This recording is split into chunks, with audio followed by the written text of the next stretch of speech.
Sure everybody's got your Denney, Whitford, Raleigh West NAC shirt and record.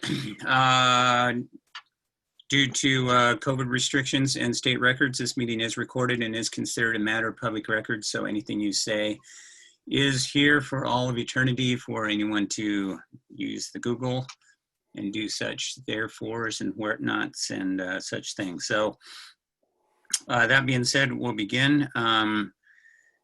Right now, the purpose of the NAC is part of the Beaverton neighborhood program, and we are one of 13 NACs who help facilitate information from the city out to the community and from the community back out to, or back to the city. Also, we provide a forum for information between community members as well as public information.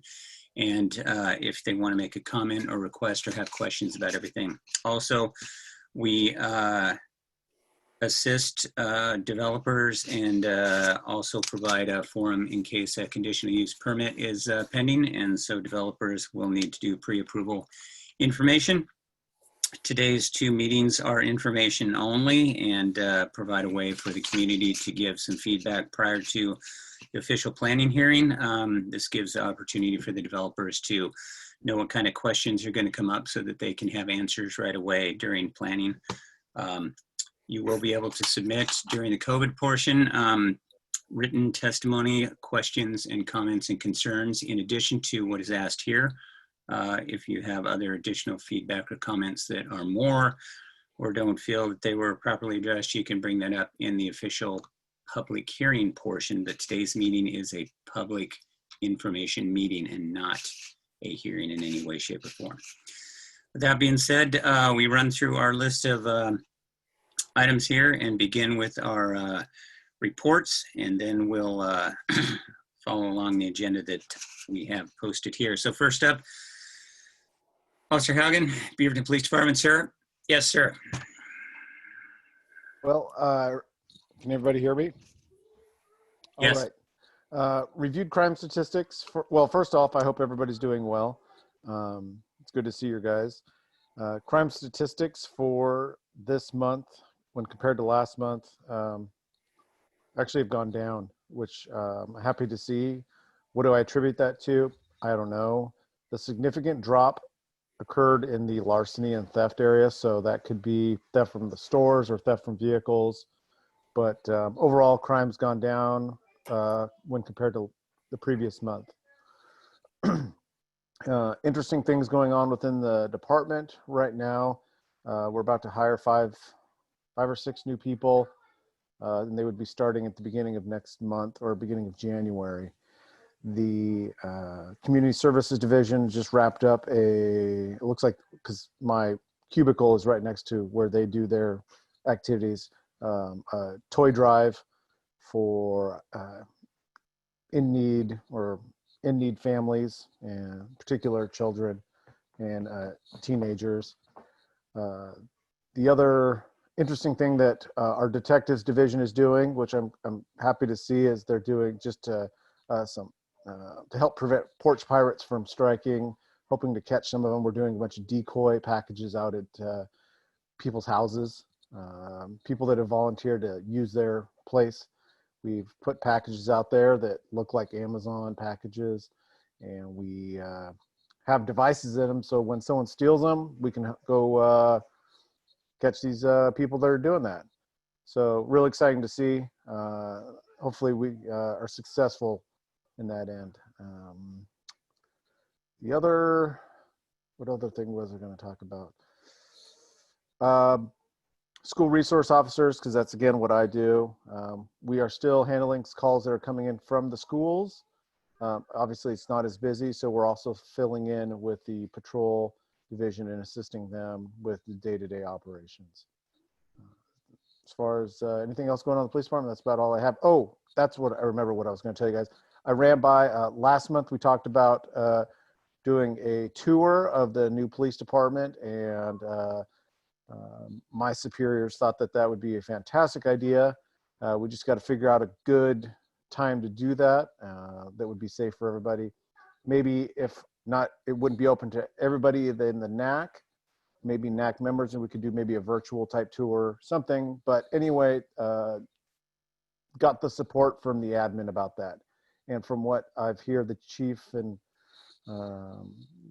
that's something that they would be excited to see you guys and maybe stop in and say hi. So that's all from the police department. Any questions? Excellent. Thank you. Appreciate that. And yes, the follow-up from the virtual tour does sound very exciting. The building looks pretty good. Looks like they're kind of still finishing up a few things and dialing some other stuff in, but yeah, very nice. Must be a little more roomy and feel a little better overall. It does. It's nice, and I can't wait for you guys to see it. Yeah. All right. Looking forward to that. Thank you, sir. Appreciate it. TVF&R usually attends our meetings. What they're doing during the COVID time period is they are now, Chief Weiss is creating a monthly YouTube video that is out on Vimeo.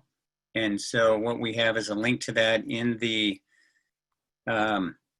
information and the agenda. So what we'll do is we will forego playing that, but we will provide that link out in the minutes, and it is in the agenda. So if you're interested in that, and then you can share that with anybody else as well. So that's one of the nice things that you're doing as well. And so that can apply to everybody who needs to take part in that. Next up then, we can go to THPRD and Jaspreet. Thank you, Ernie. Good evening, everyone. How's everyone doing today? Great start to December, isn't it? Can you hear me okay? Okay, perfect. Today feels like it was super cold though, wasn't it? But it is December, so it's important to keep that in mind. I have a few updates for you, just following up on the holiday gift card giving drive.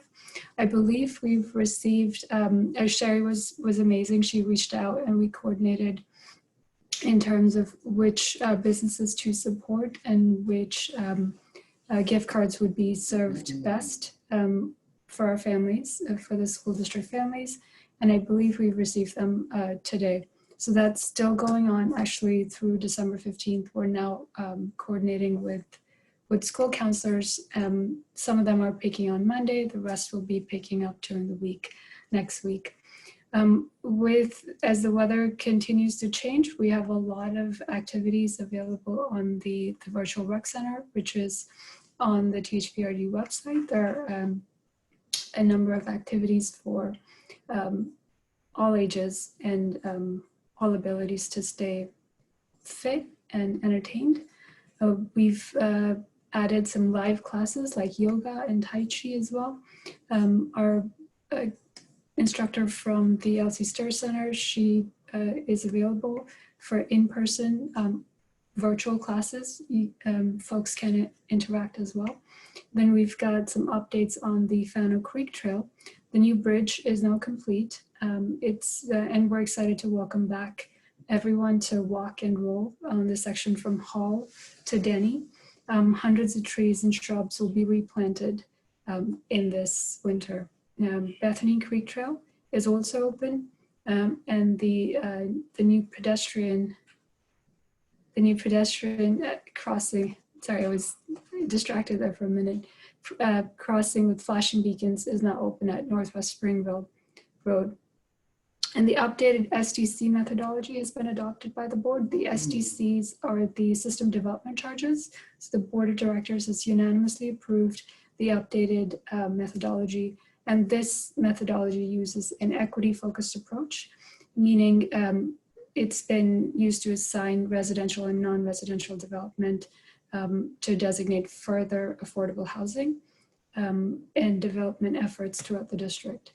In natural area acquisitions, the district has acquired a 24.91 acre tract of land on a portion of the Bronson Creek Greenway and a 4-acre wetland parcel, adding to the 15-acre area around the Commonwealth Lake Park. We're also in the process of naming new parks. We're asking for public input this time. And on our website, we have an open survey where folks can submit. We're asking the community members to share, to vote in terms of new parks, and these new parks have been chosen through an extensive community engagement effort to represent and honor the diverse experiences and identities of our community. The survey is open until December 13th, this Sunday. In sewer construction, some news at Tualatin Hills Nature Park. The visitors at the park may see some pre-construction activities this winter. Flagging contractors will likely be on site this month. To prevent some impacts to spring nesting birds, tree removal will take place in the sewer footprint in January.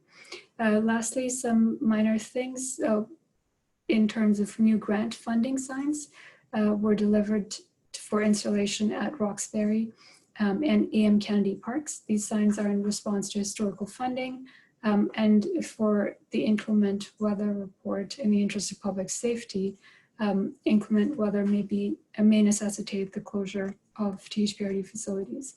We're currently under the extended closures, and staff will continue to update the website as any new closures arise. Lastly, I also wanted to mention the Park District is continuing with the mobile rec program. This is in partnership with Clean Water Services to provide masks and hand sanitizers to the community.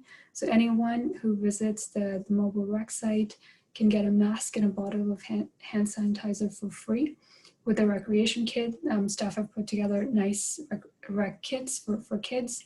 The focus is now to drop off activity kits that kids can do at home in lieu of coming up to a mobile rec van and doing activities. And these are all free and open to everyone. I believe the last of the mobile rec programs will continue until next week or towards the end of next week. And that's it for the news from THPRD. Any questions I can answer? Yeah, what was the survey called? Because I don't see any survey on the website. It is called, if you go onto the website, I'll actually just drop a link in the chat. It's one of those spotlights where it says share your input, new park names. Oh, interesting. Okay, it's not part of the, I would have expected it to be in the upcoming events. So, gotcha. All right. Yeah, I will drop a link to the survey. There are 5 parks being named right now, and it's a short survey. It will take anywhere from 3 to 5 minutes. Okay, very good. All right, sounds good. Thank you. Jaspreet. Okay, next up we have one of our 2 meetings. We've got 15 minutes aside for an evaluation. And again, this is for information only to find out what's going on. And if you do have concerns or questions, we can do a follow-up. What we typically have done is if there are a lot of questions and things going on, then we ask that those questions be held until the end of the meeting so we can get through all of the regular information and also stay on track for time. And any additional questions you can email, or we can have a follow-up discussion afterwards, which we have done in the past. Sometimes we've had no questions and things gone pretty smooth, and sometimes we've had a lot of them and information's been forthcoming, so it's always easy to go. All right, with that, looks like we have a presentation from the Allen Blvd project. Who is leading that? I don't have a name on the agenda. Lanny, do Jerry, you have a person? Mute. Jerry Basinger is going to be doing it with some basic partners. Jerry, you're on mute. I'm Jennifer Rinkus. I'm with Basinger Partners. I'm the planner. Okay, thank you, Jennifer. I don't hear anything from anyone. Yeah, Jerry's still muted.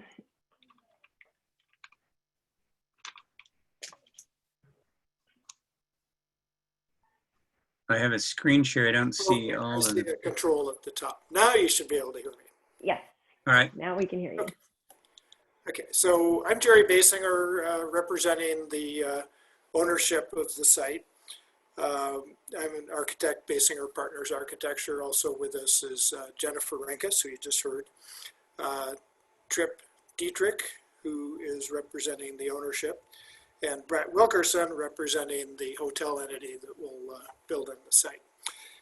You saw this project about 20 months ago, almost 2 years, and at the time we were looking at a large golf driving range similar to Top Golf and a hotel. The golf facility has dropped the project, and we still have a hotel, but a different hotel than what we showed you, and a proposed convenience store and gas operation. So let me walk through. The site, as you may recall, used to be the Greenwood Inn. I don't know if you can see my cursor moving around. I'll see if I can advance one page here. There we go. Jerry, we're not seeing the actual presentation. We're seeing the PowerPoint main screen. Oh, it's not interesting. Resume share, maybe? Now it should be screen sharing. Give it a second. It seems to be incredibly large, like it's off the screen. Well, it's Oh, there we go. Now we see it. Okay, now let's see if it'll allow me to go back. All right, so this was the first slide. Pepper Tree is on the left, Highway 217 is on the far left, and Allen Boulevard is across the top, so north is up. And the Beaverton School bus barn is at the right. So next slide. This is an oblique, zooming in a little bit. So the site doesn't look very much like that today because late this summer we did receive a permit for rough grading. And the rough grading calls for creating a roughly 4-acre floodplain basin, which is in the east quadrant or east part of the site. I don't know if you can see my cursor moving around. And we got, basically the floodplain basin will accommodate the same flood volume for this site as currently exists after we fill the remainder of the site up to above the 100-year FEMA flood elevation. So we had to close up the site in late September because it started to rain, and we just had only a few days left before Clean Water Services would put a daily closure requirement on excavation, and that was not feasible. So the excavation will be completed in the spring as soon as either it's dry enough to proceed or June 1st. So June 1st, I believe, is the date at which Clean Water Services allows us to resume those activities on the site. And after that point, then we hope to be permitted to begin construction. So on the lower right, or the right side, you can see the flood basin. And up at Allen, you can see the proposed hotel and the convenience store. Main entry is pretty much where it was when we last met with you. We have another pad out front that could be leased to a variety of businesses. And then area C is a blank slate. So that the owner is keeping their options open for what might be desirable in the future to develop there. This zooms in on the site plan. So we have an entry drive proposed. On the left, pad 1 is a 4,000 square foot convenience store. It probably won't be any larger than that. It could be smaller. And a gasoline fueling operation. And then to the right is a 123 room hotel which is oriented so that it is both close to Allen Boulevard and has an entry on the Allen Boulevard side, and it has another entry facing the parking lot on the south. The word lease really just refers to the fact that these are not parcels, they are land leases similar to what the Pepper Tree has to the west. At this point, I'm going to turn the microphone over to Brett Wilkerson with Coho Services, who will develop and manage the hotel on the site. Yeah, thanks, Jerry. Can everybody hear me? All right. So our company is Coho Services. We own our own hotels. We manage hotels throughout the Northwest for other owners besides our family group. We have chosen Woodspring. It's in the Choice Hotel family of brands. Choice is one of the largest hoteliers in the world, really. They have about 300 Woodsprings. It's in the economy segment of hotels, but at the upper end of that economy. Historically, since they've been around for 7 or 8 years, Woodspring has performed extremely well against its competitive set. And we are excited to get this hotel up and operating. It's going to be, with Jerry's help, a beautiful hotel, and I think a great addition to the community. I can answer any questions you might have about the hotel or about anything about it that you're interested to know.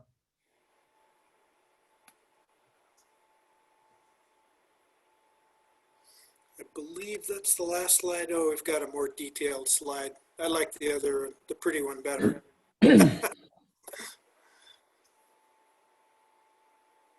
Hey, Brett, this is Rick Scahan. I got a question for you. Is this hotel only? No food? Yeah, they are not food and beverage. Yes. Okay. All right. The model is really in the extended stay segment. So their average length of stay is much longer than a typical hotel. And that's what makes these things so attractive from our perspective. And they're very nice products. And I was on a phone call yesterday with the Woodspring team, and we manage a lot of different brands. And this group has really nailed this brand, and they're having extreme success. Which is unusual in the current environment for the hotel and tourism industry in general. And I think the key to Woodspring being successful is it's more a extended stay than a tourist facility. They are performing about anywhere from 30 to 40 occupancy points, if you can believe it, better than hotels, the typical hotel. They have seen very little decline even during COVID. System-wide, their occupancies are very strong, their average rates are very strong, and they've seen just a few percentage points of decline during COVID, which is extraordinary.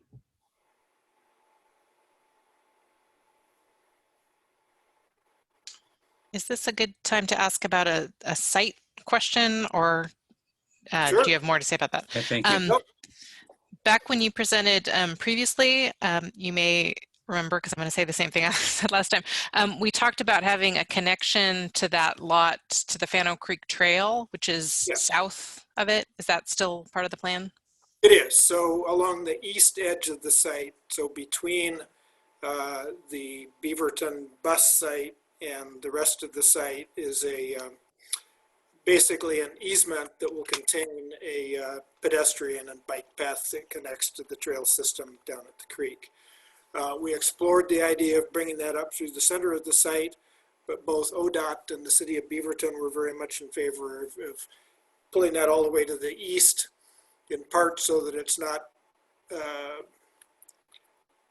experiencing any potential vehicular conflicts with the traffic coming in and out of the site, and so that users of the system can access the existing signal at Allen Boulevard. We do not anticipate adding a signal on Allen. certainly the uses that we're looking at would not mandate or necessitate a signal. We will, because it's a hotel, we still will need to ask for a conditional use as required for hotels in the city of Beaverton for the use and for the hours of operation, which is still 24-hour. So we will be going to the Planning Commission in a Type 3 process. And then we'll also be applying for, well, a couple of things. We have a new pre-application conference, which I believe is tentatively scheduled for about 2 weeks from now.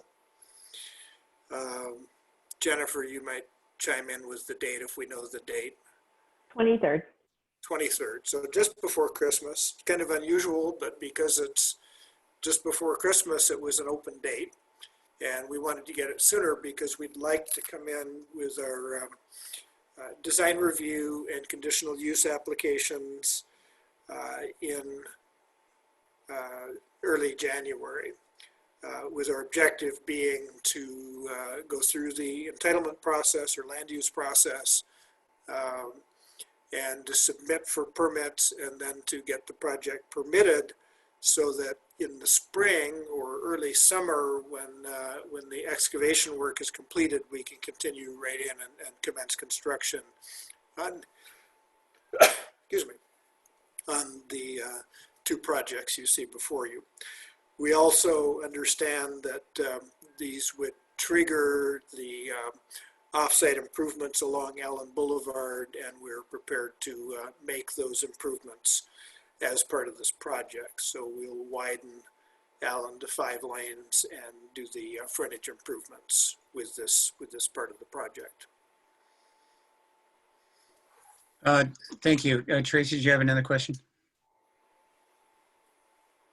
Not a question, but just as I said last time, that's great that the thing I care about the most is the connection to the Fano Creek Trail, obviously, and having it on that east side is great. But when and if that west side gets developed, having a fork that goes that direction on that side as well would be great, if that's possible. Good point. It actually does show something like that.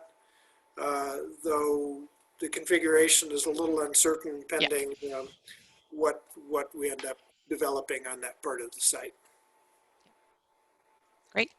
Okay, yeah, thank you. Okay, I think last time we brought that up that there was already an easement around the outside of the property that went along and around the pepper tree to get over to the folks that were going to cross 217 at Allen. And so that, I think, is one of the concerns about when they come to the fork, that hopefully that will be expanded as well, since part of the trail is already there, and removing it and not replacing it with anything seems kind of a loss, I think, to the community. Yeah. So, all right. The other thing was, last time you presented, you also talked about the 100-year floodplain. The swale was going to basically fill, and there was trying to decide how that was going to vent out into Fano Creek and into the area. It looked like from the initial work that was being done there that when the grade was finished, that nothing had been done. So are you going to finish any kind of mitigation across that? I know that there was talk about a culvert or some sort of backflow, overflow, because if that ever floods out, where does it go from there? Okay, so the answer is yes. It's not part of our current permit. It will be part of the site development permit. So we will need to install a culvert essentially over the berm, which will allow floodwater to enter that flood basin. And it will also have an outlet, so a large pipe and a small pipe. And I confess I can't tell you which one is which. It's too bad our engineer, we should have maybe added him to the call. And then we believe at some times of the year there will be groundwater which accumulates in the flood basin. So we will have a manhole and a sump pump essentially at the southwest corner of that, which will keep the basin capacity available for floodwaters when and if they come. On the site, we're looking at a series of grassy swales that will allow most of the stormwater from the site to drain by gravity to the creek. And we're likely looking at a new outfall somewhere at the southwest corner of the site. So all that is under design now, and when we come in for a site development permit, we'll have that fully fleshed out, if you will. All right, thank you. Also, with regards to Lease C area there, your map extends all the way across the pepper tree easement. Is that inferring that you control that access and ingress egress, or is that just a lot of dashed lines there? And because there's concerns about the amount of traffic, as well as the concern that with the 217 auxiliary lane project closing basically the Denney or the Allen on-ramp, that people are going to look for alternative ways to move. And one of them is to go up and down Allen, so the traffic pattern on Allen will be impacted by that. Well, the dashed line does show the, it's basically a limited development. So on the Pepper Tree side and on Allen and on the east side, it is the property line. On the south, it is the edge of the vegetative buffer for Fano Creek that we're required to maintain.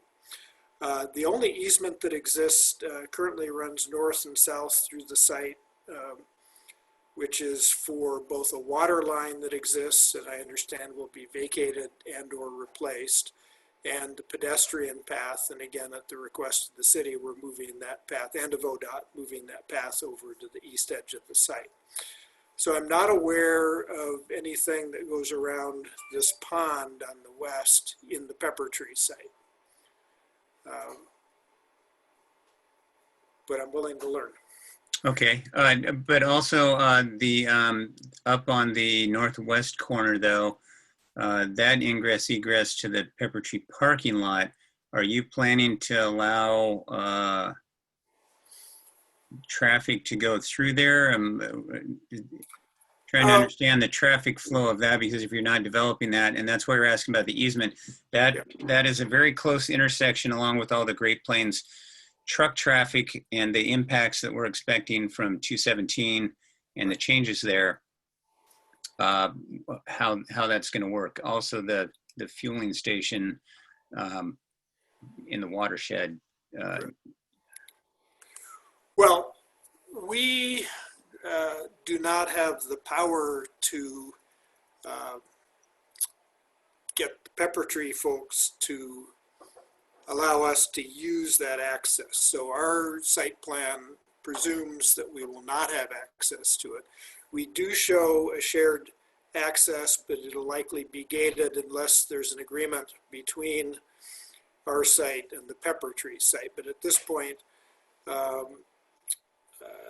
we're assuming that this would be closed for access to and from this site. So all of our access will come in further away from the 217 interchange. In previous pre-apps, which included ODOT, they're concerned about this, but they recognize that, I believe this is 109th, has left turns out that they can't block with the median. They would very much like to turn this into a right in, right out. Exactly. So that may bring Pepper Tree to the table, but again, they're not asking for anything, we are.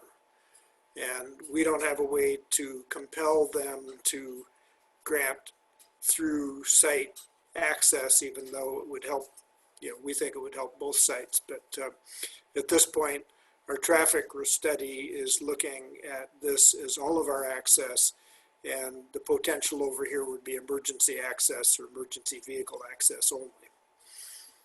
So the way to get to pad 1 and the fueling station would be to drive through the parking lot of the hotel? No, the entrance is in the center of the site. So you enter here, turn right, then you're there, and then you can exit out at the same place. So between pad 1 and the hotel, there's a major drive. I guess we should have put a little color on that so it'd be a little more clear. Yeah, that would have helped a little more. Apologies. Okay. All right. I think that was all I had. Anybody else? Rick? I don't see Sherry or Sherry. Sorry, I can't see Evans. And then I think there was one other question in the chat. Yep. All right. Yeah, I think we're aware of that part, Ron. So that was good. Thank you.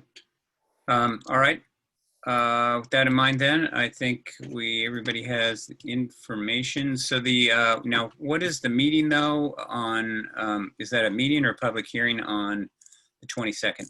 22nd, 23rd is our pre-application conference. It's really to go over issues of concern to planning and site development and ODOT and Beaverton transportation, so that when we come in with our application in January, that we've addressed their concerns. So it's really a pretty technical meeting, not a hearing. Correct. Okay. Thank you. All right. With that in mind, then I should double check the time. Then next up, then, or any final questions? All right. With that in mind, then neighborhood review. Thank you for attending there. Thank you so much. Folks, is another for somebody to put in a medical office next to the electric lettuce. Who's? That would be me, Donnell Very good. Eisenhart. Thank you. All right, I'm gonna attempt to share my screen. Hold on a second.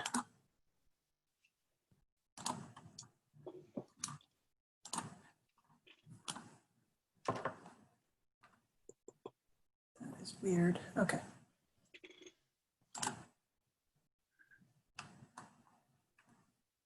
Play. All right, you can see my screen now. Okay, so 6800 Southwest 105th is the site for our conditional use. Just my contact information real quick if you need it. And I know it was, I think it's in the agenda as well. So here's the map. We're just a little south of where we were just talking on the Allen project. So we're just north of Denney. This existing office building is what we're looking at. And as Ernie said, the purpose of this meeting is mostly informational, so I won't read that whole statement. You guys know the drill. The proposal is a conditional use application for a medical use office in the existing office building. It's in the CS zone.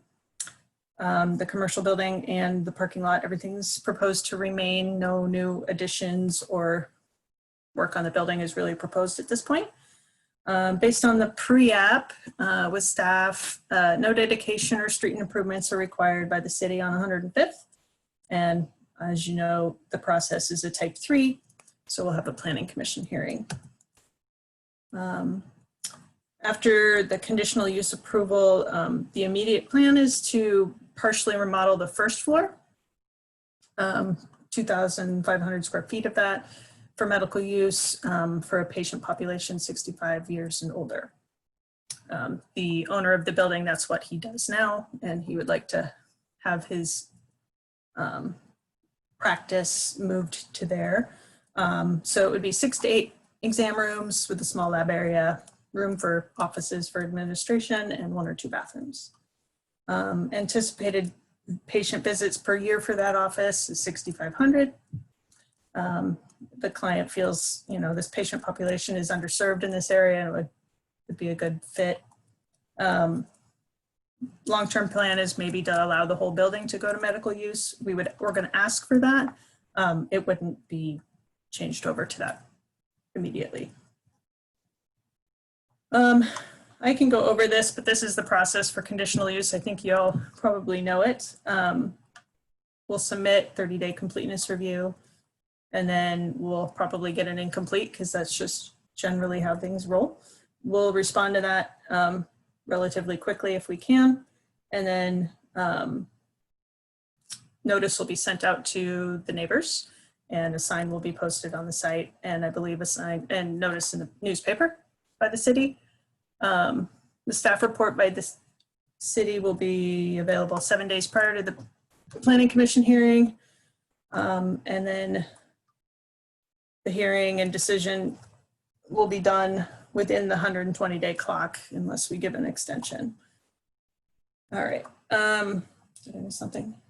Yeah, that's okay. So it's just an aerial of the site to kind of orient yourself. Denney, 217, and then 105th. This is the existing site. The parking lot is a U shape, so it's easy for traffic to come in, traffic to come out. There's already 8 handicap spaces. Everything seems to pretty much meet code. There's not a whole lot of improvements that need to be done. I think the only thing we need to add to bring it up to code is some bicycle parking, although with that patient population that we're proposing at the beginning, won't be needed really right away probably, but we'll need to add some bicycle parking somewhere. With that, any questions? And I'll just go back to the plan if there's questions anybody has. I just have a question, maybe just out of curiosity, is why does a medical use need a separate conditional use from a commercial use? Is it just because there's labs, or it's just, you know, it's not an allowed outright use in the CS zone. So okay. We have to ask for a conditional use for that. It's not a regular office use. It's probably because of labs and just the type of trips. I really don't know. Right, but the traffic patterns presumably, this is like an outpatient clinic. Yes, it's just like, you know, yeah, go have a checkup and leave and yeah. Yep. Okay. One of the other, thank you. One question we did have is that we've heard some discussions throughout the city and at various levels and things that medical facilities and some certain types of businesses do attract. I think just medical reminds them of drugs. So the area along the street, I know that some of the other businesses were concerned because at one point 105th had people, there was a homeless problem before across the street. Traffic Commission had closed that. There's no parking along that street at all. They were very concerned about all of that. Has that come up with some of the other businesses along the way when you've discussed the change with them? Not to my knowledge as of yet. It might come up as we go through this process, but I believe when I talked to you on the phone, Ernie, that you did bring that up to me. So it is noted that that's potentially an issue over in there. I don't think, you know, in the pre-app, they didn't talk about allowing parking along 105th again. No, it wasn't so much that as much as I think when, for example, when Electric Lettuce went in, there was businesses that were concerned about the type of issues that come with medical places that have medicinal intent. Is one of the things we'd heard. So it's not necessarily the parking, it was the issue that 105th did have quite a bit of parking. Also, there's still, and we do get requests sometimes from the, what's the PC term now? The mobile housing, manufactured housing lot behind you has 104 units, but they only have parking for about 110. Wow. A lot of overflow parking. There's been numerous requests to open up 105th again to overnight parking because residents don't have enough room to park. So I just wondered if any discussions had come up about between the other businesses and everything as well. How that not to my knowledge, but I'll ask the owner of the building to see if he knows of any discussions he's had or others. All right, because that may change as a purview from Traffic Commission and some others Sure. with the change that, because that's already gone through a couple of variations on that. So I was just Is curious there a about cut through, or do these people walk all the No, way? well, they had requested a cut through from some of the other people. They made their own for a while.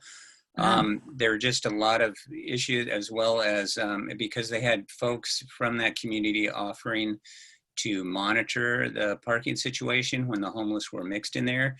And it wasn't as much the homeless, it was vehicles that would sit for extended periods of time until the city Until they had to be towed. Well, they couldn't tow them.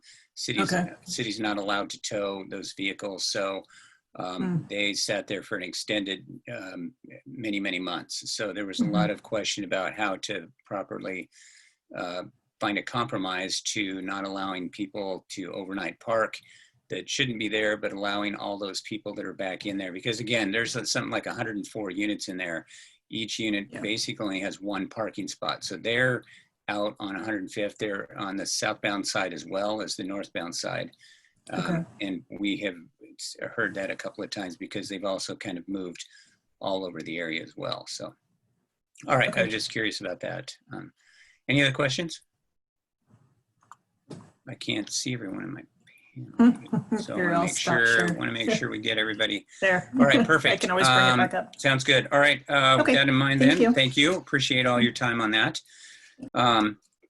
Next up, city updates. Lanny, what do you got? Hi, so Lanny in the Neighborhood and Public Involvement Program. Just a few quick updates. One is on the interim city manager recruitment update. And last month, the city councilors and city leadership, they did hold candidate interviews for the position. And there was a national recruitment that included local candidates as well as a few folks from other states. And then we had the finalists invited to a public social hour that happened earlier this month. And I don't know how many of you went to that. Any of you? No. It is recorded, so you can see it online if you would like to see them in action. But definitely, we think in the next week or so, the new interim city manager will be announced.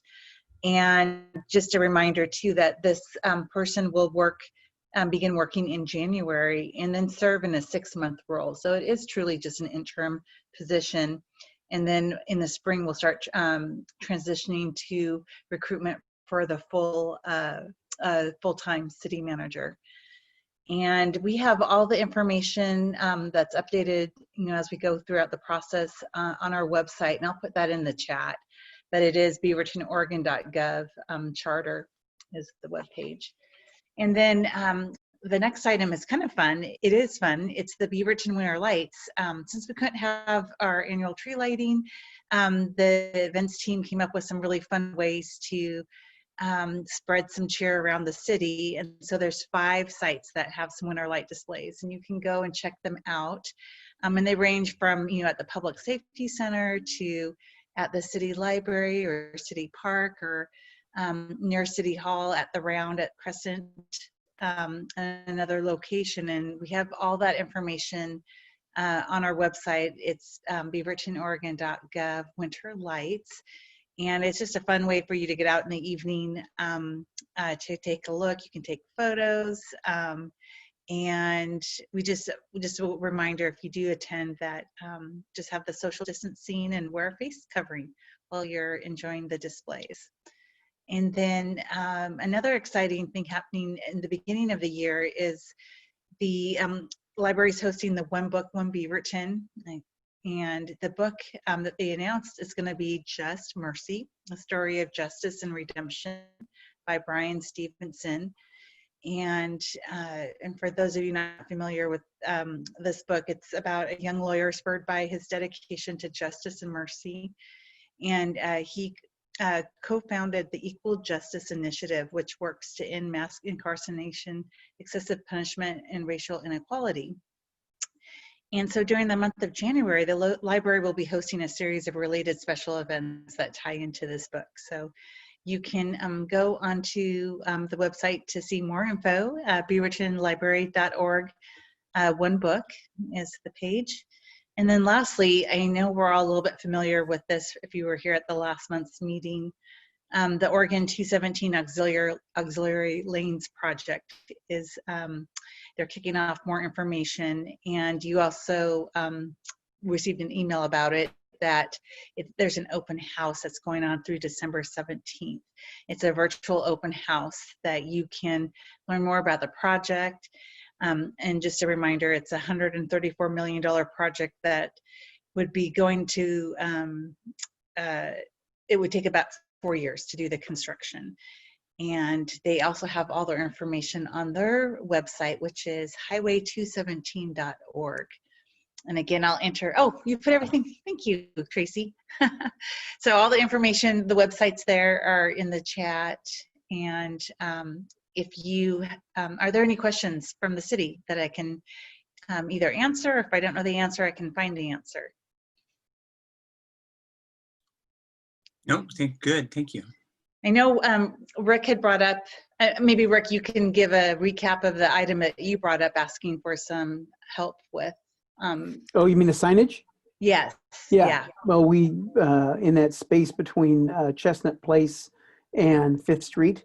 So I had requested to have the city come out and take a look about some signage, and just got an email this past week.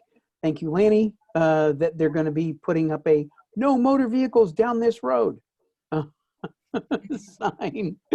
So hopefully people will pay attention to that and not try to drive a 4x4 down a bike path. That would be good, huh? All right. Although one of my neighbors turned to the other day and he goes, yeah, I saw this guy trying to do it in a big 4x4. Like, oh my God, really? So. All right. Thanks, everyone.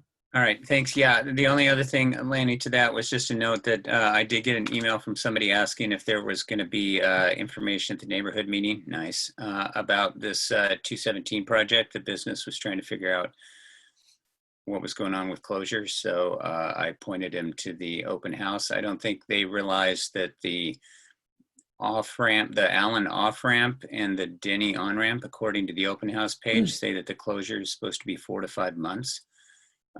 I did not hear Lily talk anything about mitigation of when they're going to change that out. But if you look at the various closures that they have for the different projects, like when they replaced the southernmost bridge, I just thought it was interesting that there was that kind of feedback. But a perfect example, because it's right over right where Mr. Basinger was talking about, businesses in there just not aware of. I mean, the ODOT 217 is a pretty big project if I can't get to my business. So, but anyway, I just thought it was interesting that it came up right after we had the meeting, and the open house is going on right now and they weren't aware. So I pointed them that direction, but it was just another, I don't know if the city gets any questions from area businesses as well, but it'd be interesting to kind of track that. So. Yeah, and I wonder what else we can be doing. You know, once ODOT gave us that information, we sent it out to all of our channels. So, all right, I just thought I'd pass that along. Next up then, let's go to board business. BCCI report. Rick, what do you got? Nothing new. Didn't have a meeting in November, so nothing new other than me. About a week ago, I was informed that I have been appointed to the Beaverton Urban Renewal Agency on their budget committee. Nice. Nice. So is that Borough, or is that its different sub? Okay. Borough. Nice. And so that'll be 2 boards now for you? Excellent. Keep on going. Perfect. Thank you. Is there a meeting in December? Yes, I think we're trying to get a meeting set up yes, I think they're trying to do a December one. I think there's somebody that needs to come in front of it. That's why. Okay. Monday. Next. Right. It would be this, but yeah, usually it's the Monday following ours, which is always kind of a bummer because it's 3 weeks before we hear back what happened. So, all right. Thank you. Sherry, any updates on our, well, we do have a treasurer's report because of the send out from last month. Yes, so I'll start with the 77 cents that got added to our account. And then the other piece was just to follow up with what Jaspreet had said, is that so we donated $250, just as we talked about. It sounded like the biggest need was for stores that would sell grocery or number like groceries and toys and books, that kind of thing. So I had really wanted to do some local, so we did $50 of that to Jan's paperbacks, and then the other $100 went to 5 Fred Meyer gift cards, and then five of $20 each for Target, and then $5 $20 each for Fred Meyer, just because that we wanted to meet the need, and that was where the need was. So I mailed those out yesterday, and then I checked the tracking number, and they did get delivered today. So I'm glad that we made it with plenty of time.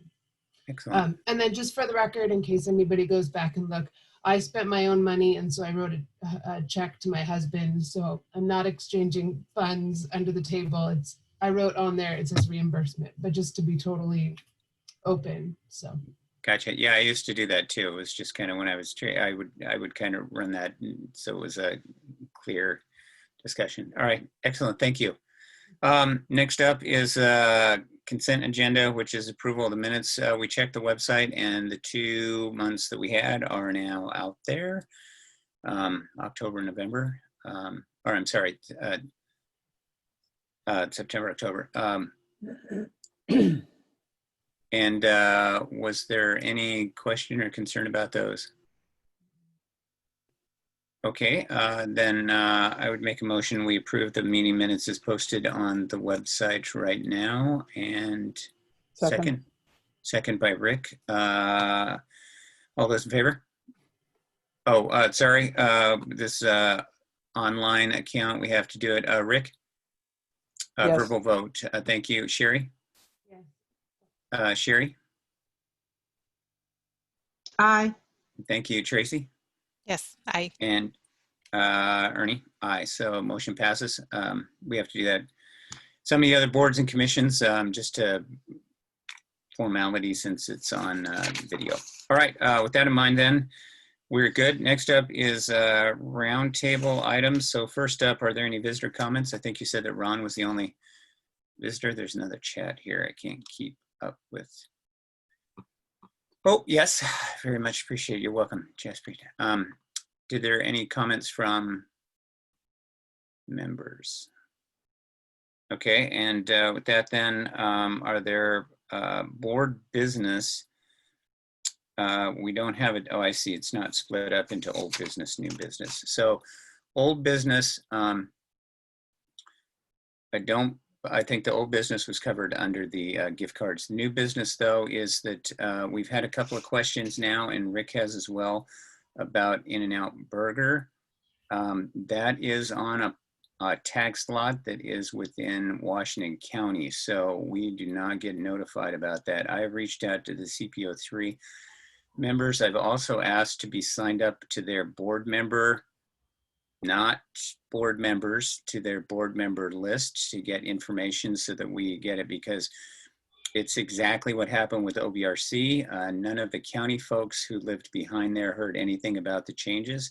So likewise, we've had some people in the city kind of figure out what's going on there, and there's no need for any of that because it's a restaurant becoming another restaurant. So there's limited information right now. What we wanted to do was make a formal request of the city to invite them to our NAC, because there was a tentative informational meeting scheduled for 12/22. That meeting got canceled and moved to 12/28. So I'm not sure from the newspaper article that they'll get their meeting in time. So Lanny, is there a way to ask them to come to our January meeting and provide some input to what's going on? We can definitely make the request. They may, if they haven't submitted their application to the county yet, though, they may not want to come. Okay, well, at least we'd like to, I mean, there's already been an article in the paper and there's been some other, and people are already starting to ask. So even if they don't have anything more than, here's the timeline, I think it would be appreciated that we find out what's going on. I know that a couple of other businesses have proactively reached out and said, you know, here's what we're going to do. I think I recall that Pizzicato, for example, is one of the best examples of coming to the meeting and saying, we're new to the neighborhood. How are you? What do you need? How do you like it? What can we do for you? What do you think? And it was a really positive experience. So I think some of the others, when they're right by that, we're going to get county people asking about the city and the city asking about the county. So, all right. Snacks, always a plus. Yes, I miss the cookies. I will say that I do miss Leonard. Would sometimes bring snacks. So that is one of the pitfalls of the COVID world right now. All right, with that in mind, I didn't have any other new business or was there any other comments or concerns in the neighborhood or the area in the NAC? Okay, I guess seeing that then, Lanny, did you have any final things? I just wanted the guests to know that I unmuted them if they didn't realize that. So if they had any comments. I noticed it. I'm silent for a while. Okay. And I appreciate the unmute. All right, thank you. Appreciate you attending, Ron, and Erica as well. Thank you. Always good to have everybody involved when they can. All right, I think with that in mind then, we would call this meeting adjourned. Our next meeting will be second Thursday in January, and we do have another presentation, at least one presentation, perhaps a second invite, and I think that's all for now. Is that? Did you know? Okay, sounds good. And then we are working on a February, I think I saw one invite, a request. Oh yes, there's a request for a presentation by the city on water updates that was gonna follow the clean water, and that'll be in our February meeting as well. It's a dual presentation. Right, correct. Okay, with that in mind then, I guess we're done. Everybody have a great time. Merry Christmas, Happy New Year, and we will see you in 2021, thank goodness. And happy holidays. All right. Bye. Thanks, Thanks. everyone. Good to Have see a Thanks, good everyone. Lanny. Bye. Nice work on all the information too. Thank you so much. Bye. Bye. That really helped. Great. Well, nice to catch